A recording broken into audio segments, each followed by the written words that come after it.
કન્યા છાત્રાલયની દીકરીઓ પર હતી ટ્રસ્ટીની જ ખરાબ નજર। ટ્રસ્ટના નામે ટ્રસ્ટીઓ સંતોષતા હતા પોતાની મેલી મુરાદ। કહેવાતા સમાજ સેવકો જ નીકળ્યા સમાજના દુશ્મન। કહ્યું, હું તો રાજકારણમાં છું, કોઈ મારું શું બગાડી લેશે। ભારતમાં રાજકારણની સ્થિતિ એટલી હદે કથળી ગઈ છે કે તેમાં સમાજ સેવાનો હેતુ ઓછો અને પોતાની મેલી મુરાદ સંતોષવાનો સ્વાર્થ વધારે હોય તેવું લાગી રહ્યું છે। રાજકોટના જસદણ તાલુકાના આટકોટ ગામેથી પણ આવો જ એક કિસ્સો પ્રકાશમાં આવ્યો છે। નમસ્કાર, સ્વાગત છે તમારું બેસાઇન ટીવી ન્યૂઝમાં। હું છું આપની સાથે નિધિ ગઢવી। આટકોટ પોલીસ સ્ટેશનમાં એક દીકરી દ્વારા એક ફરિયાદ દાખલ કરવામાં આવી હતી, જેમાં દીકરીએ કન્યા છાત્રાલયના ટ્રસ્ટી પર જ દુષ્કર્મનો આરોપ લગાવ્યો છે।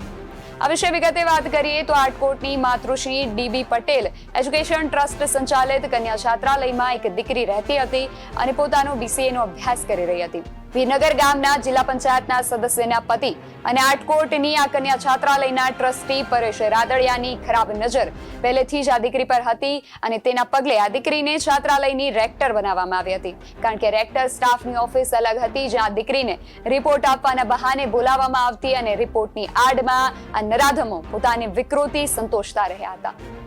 આ ઉપરાંત પાંચવાડા ગામના પૂર્વ સરપંચ મધુભાઈ ટાઢાણીએ આ કન્યા છાત્રાલયમાં કલરનો કોન્ટ્રાક્ટ રાખ્યો હતો। કલરના બહાને વારંવાર રૂમમાં તપાસ કરવા જતા અને મધુ ટાઢાણી અને પરેશ રાદડિયા બંને વારાફરતી આ દીકરી પર બળજબરીપૂર્વક બળાત્કાર ગુજારતા હતા। આ બાબતે પીડિતાએ છાત્રાલયના અન્ય ટ્રસ્ટી અર્જુનભાઈ રામાણીને આ વિશે ફરિયાદ કરી, પરંતુ તેમના જવાબે પણ આ દીકરીને નિરાશ કરી હતી, કારણ કે તેમણે એમ કહ્યું કે આ બંને મારા મિત્રો છે અને આમાં પોલીસ ફરિયાદ કરવાથી કશું નહીં થાય, માટે તું ચૂપ રહેજે। આવી પરિસ્થિતિમાં એક અબળા શું કરી શકે?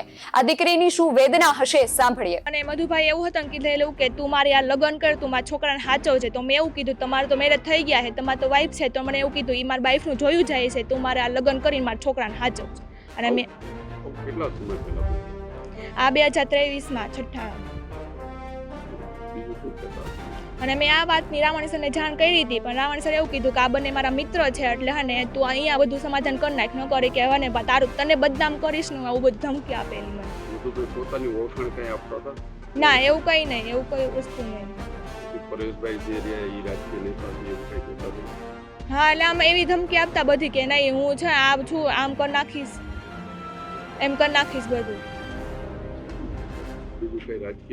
એને એવું કીધેલું કે હને મારે મોદી સુધી છેડા અડેલા છે, તમારાથી કાંઈ નહીં થાય, આમ નહીં થાય, આમ નહીં થાય, એવી બધી ધમકી આપેલી મને। મધુ ટાઢાણી એવી ધમકી આપતો મને। આ બાદ પરેશ રાદડિયા અને મધુ ટાઢાણીના ત્રાસથી પીડિતા સુરત રહેવા માટે જતી રહી, પરંતુ ત્યાં પણ આ નરાધમોએ આ દીકરીનો પીછો મૂક્યો નહીં અને મધુ ટાઢાણી ત્યાં પણ તેની પાછળ ગયો અને મારકૂટ કરી બળજબરીપૂર્વક ગાડીમાં બેસાડી અને ફરી તેની સાથે બળાત્કાર ગુજાર્યો। જ્યારે પીડિતાના પરિવારજનોએ તેની સગાઈ કરવાનું નક્કી કર્યું, ત્યારે મધુ ટાઢાણીએ પરિણીત હોવા છતાં પીડિતાને પોતાની સાથે લગ્ન કરી લેવા કહ્યું। આ બાદ પરિવારના સભ્યોએ ડરી ગયા અને ન્યાય માટે પ્રથમ છાત્રાલયના ટ્રસ્ટીઓ પાસે ગયા, પરંતુ તેમને સમાધાન કરી લેવા કહેવામાં આવ્યું। ત્યારબાદ પરિવારના સભ્યો અને વિદ્યાર્થીની રાજકોટ રૂરલ SP કચેરીએ પીડિતાને ન્યાય મળે તે માટે પ્રથમ અરજી કરી અને ત્યારબાદ આટકોટ પોલીસમાં ન્યાય મેળવવા માટે પહોંચ્યા હતા। દીકરીના માતા પિતા પણ આ કહેવાતા રાજનેતાઓની ધમકીઓથી ડરી ગયા હતા અને તેના કાકા સાથે તેઓ પોલીસ સ્ટેશન પહોંચ્યા હતા। તેમણે શું કહ્યું તે સાંભળીએ।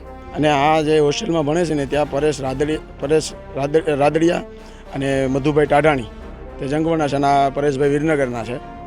તે વારંવાર અહીંયા હોસ્ટેલમાં જતા, ધમકાવીને લઈ જતા, તું નિશા ભણવા ન જતી, ત્યાં અન્ય અન્ય રૂમમાં રહેજે એમ કરીને એને પ્રેશર આપતા, પણ આ અમને કંઈ શક્તિ નહોતી। પણ છતાં એ ભાઈ છે મધુભાઈ, તે હમણાં સુરત ગયો હતો અને પાછળ તેને મોબાઈલ લઈ લીધો અને મારીને ઢસડીને તું આમ કરીશ તો તારા મા બાપને મારી નાખીશ ને, એટલે એના પપ્પાની કોઈ બી ગયા હતા, એટલે જ અમારે આવવું પડ્યું છે। અને આપણે અહીં રજૂઆત કરી દીધી છે, પોલીસ ફરિયાદ કરી દીધી છે। તમારી શું માંગણી છે? અને ન્યાય મળવો જોઈએ અને કાયદેસર કાર્યવાહી, નવા ગુના છે એ બધા એને લાગુ પડવા જોઈએ, કારણ કે બળજબરી જ કરતા હતા હોસ્ટેલમાં, વારંવાર લઈ જતા હતા, તો બધાને ખબર હતી તો કોઈએ કાંઈ એક્શન તો લીધા નથી. છેલ્લે આણે અમને અત્યારે કીધું કે ઓલો ભાઈ મધુભાઈ છે એ છેલ્લે ગયો ત્યારે એણે અમને કીધું કે આવી રીતે છે એમ. આ કહેવાતા નેતાઓનું કોઈ શું બગાડી લેવાનું છે એવા વિચાર સાથે અને પોતે રાજકારણમાં ઘણી સારી વગ ધરાવતા હોવાને કારણે આ હવસખોરો આપણી દીકરીઓને પોતાની હવસનો શિકાર બનાવી રહ્યા છે. આવા નરાધમો સામે કડકમાં કડક પગલાં લેવાય અને હવે આપણી દીકરીઓ માટે કહેવાતું સુરક્ષિત ગુજરાત ખરેખર સુરક્ષિત બને તેવી આશા રાખીએ. આવા જ વધુ અહેવાલો સાથે મળતા રહીશું. તમે અમારી યુટ્યુબ ચેનલને સબસ્ક્રાઇબ કરવાનું અને અમને ફેસબુક અને ઇન્સ્ટાગ્રામ પર ફોલો કરવાનું ભૂલશો નહીં. બાકી અવનવી અપડેટ્સ માટે આપ જોતા રહો બેસાયન ટીવી ન્યૂઝ. નમસ્કાર.